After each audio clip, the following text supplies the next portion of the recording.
Hello students. तो आज हम बात करेंगे basic nature of Indian economy. Basically Indian economy is a mixed economy. Mixed economy क्यों बोला गया है? क्योंकि जो इंडियन इकोनॉमी है वहाँ पर पब्लिक सेक्टर के साथ साथ प्राइवेट सेक्टर भी मिलकर काम करता है। मतलब कुछ एरियाज तो पब्लिक सेक्टर के हैंड में है और कुछ प्राइवेट सेक्टर। इसीलिए इंडियन इकोनॉमी को मिक्स्ड इकोनॉमी कहा गया है।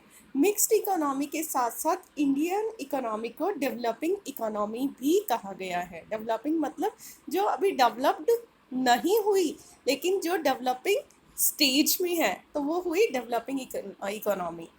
अब बात करें अगर मेजर इनकम ऑफ इंडिया की, तो मेजर इनकम जो है 70% अगर इंडिया की पॉपुलेशन की बात करें तो वो एग्रीकल्चर पर डिपेंड करती है। वहीं पर मेजर अर्निंग की बात करें तो सबसे ज़्यादा अर्निंग हमारी सर्विस सेक्टर की वजह से है।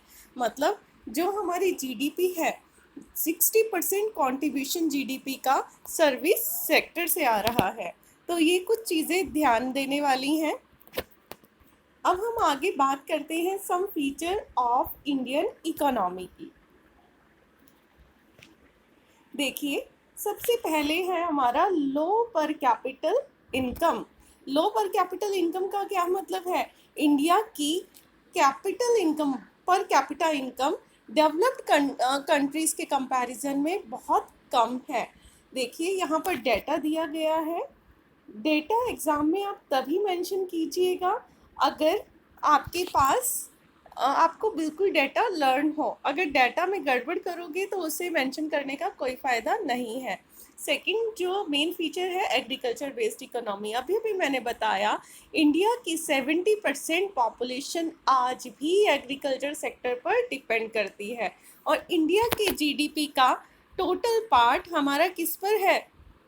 एग्रीकल्चर पर डिपेंड करता है। तो सेकंड पॉइंट हमारा हुआ एग्रीकल्चर इनकम। उसके बाद आती है हमारी over population in in every decade. देखिए अगर हम बात करते हैं इंडिया की पॉपुलेशन को, तो हर 10 साल में कम से कम 20% इंक्रीज हो जाती है। 2001 टू 11 की बात करें तो 2001 से 11 में जो पॉपुलेशन है वो बढ़कर 70.6% की स्पीड से बढ़ी। वहीं पर अगर हम बात करते हैं कि जो इंडिया में अब ऐड हुआ है 10 सालों में, वो ऑस्ट्रेलिया की टोटल पॉपुलेशन के इक्वल ऐड हुआ है। Then next and the most important point is income disparity. Income disparity का क्या मतलब होगा? गैप। गैप किस चीज़ के बीच में? इनकम के बीच में। किस किस की? Rich and poor. हम देख रहे हैं कि इंडिया में जो रिच पर्सन है वो और ज़्यादा रिच होते जा रहे हैं और पुअर है वो और ज़्यादा पुअरर होते जा रहे हैं। ये गैप किस चीज़ का है?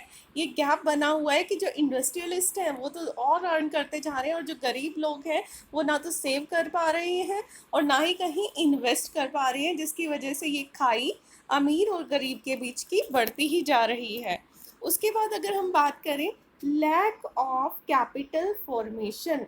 लैक ऑफ कैपिटल फॉर्मेशन क्या होगा? देखिए कैपिटल फॉर्मेशन क्या होता है कि जब हम अपनी इनकम का कुछ पार्ट सेव करके रख लेते हैं और उसे फर्दर इन्वेस्ट कर देते हैं आगे, तो उसे हम क्या बोलते हैं? Capital formation. पैसे से पैसा बनाना।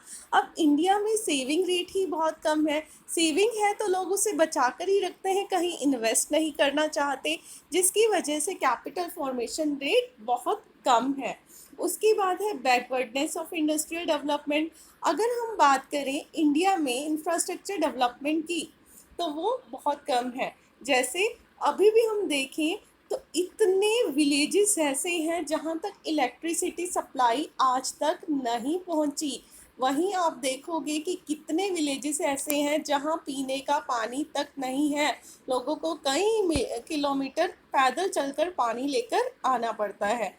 तो इंफ्रास्ट्रक्चर डेवलपमेंट हो जाएगा। $100 मिलियन भी रखा हुआ है इसका बजट 2025 तक करने का। अभी देखना पड़ेगा हमें क्या ऐसा पॉसिबल हो भी पाएगा। नेक्स्ट है मार्केटिंग इम्परफेक्शन। हमारी इंडिया इकोनॉमी एक मोबिलिटी नहीं है यहाँ पर, यहाँ एक परफेक्ट मार्केट हमारी नहीं है, इम्परफेक्शन होती है प्राइस ऑफ कमोडिटी को लेकर या किसी भी चीज़ को लेकर। नेक्स्ट पॉइंट है economy is a trap the vicious circle of poverty. Vicious circle of poverty क्या है? पहले बंदा बहुत कम अर्न करेगा तो सारे का सारा पैसा क्या कर देगा? कंज्यूम कर लेगा, जो आपने मैक्रो इकोनॉमिक्स में पढ़ा होगा। सेविंग के लिए तो कुछ बचा नहीं, 100 रुपये कमाया, 100 खर्च कर दिया, बचा नहीं तो इन्वेस्ट कहाँ से करेगा, और इन्वेस्ट नहीं करेगा तो पैसे से पैसा कैसे बनेगा? तो वो सर्कल बन गया, लो इनकम फिर से आई, वो होता है विशियस सर्कल ऑफ पॉवर्टी। आज भी इंडिया इस सर्कल के अंदर ही घूमता है कि यहाँ पॉवर्टी का विशियस सर्कल बना हुआ है। उसके बाद बात आती है यूज़ ऑफ आउटडेटेड टेक्नोलॉजी। अगर आज भी हम अपनी प्रोडक्शन टेक्निक की बात करें तो डेवलप्ड कंट्रीज़ के कंपैरिजन में हम बहुत ही बैकवर्ड टेक्नोलॉजी यूज़ कर रही हैं, जो एक रीज़न है हमारी कंट्री का बाकी कंट्री से पीछे रहने का। नेक्स्ट पॉइंट है ट्रेडिशनल सेटअप ऑफ सोसाइटी। आज भी हमारे क्या है, हम वही पुरानी धारणाओं पर जी रहे हैं कि जो हमारी इकोनॉमी है वो मेल डोमिनेटेड इकोनॉमी है, यहाँ पर अच्छे एंटरप्रेन्योर्स होते ही नहीं हैं। चलता है एटीट्यूड कि ठीक है ना, ऐसा हुआ तो भी ठीक है, वैसा हुआ 100 नहीं कमाए तो 20 कमा लिए, इस स्ट्रेटेजी पे चलते हैं। सेव करके रखा हुआ है पैसा, ये नहीं है कि आगे इन्वेस्ट कर दें ताकि कुछ और बने।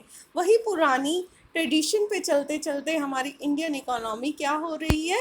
पिछड़ती जा रही है। तो ये है हमारे कुछ फीचर्स, और बेसिकली जो क्रक्स निकल कर आता है इसमें वो यही है कि जो इंडियन इकोनॉमी है वो एक मिक्स्ड इकोनॉमी है। ना तो वो पूरी की पूरी सोशलिस्टिक है, मतलब ना तो पूरी की पूरी पब्लिक सेक्टर के हाथ में है, ना ही पूरी की पूरी प्राइवेट सेक्टर के हाथ में है। अगर क्रक्स बोला जाए तो मिक्स्ड इकोनॉमी, मतलब जहाँ पूरी की पूरी इकोनॉमी पब्लिक सेक्टर के साथ साथ प्राइवेट सेक्टर के हाथ में भी है। तो ये था हमारा topic nature of Indian economy. आगे नए टॉपिक्स जानने के लिए बने रहिए हमारे साथ। Thank you so much.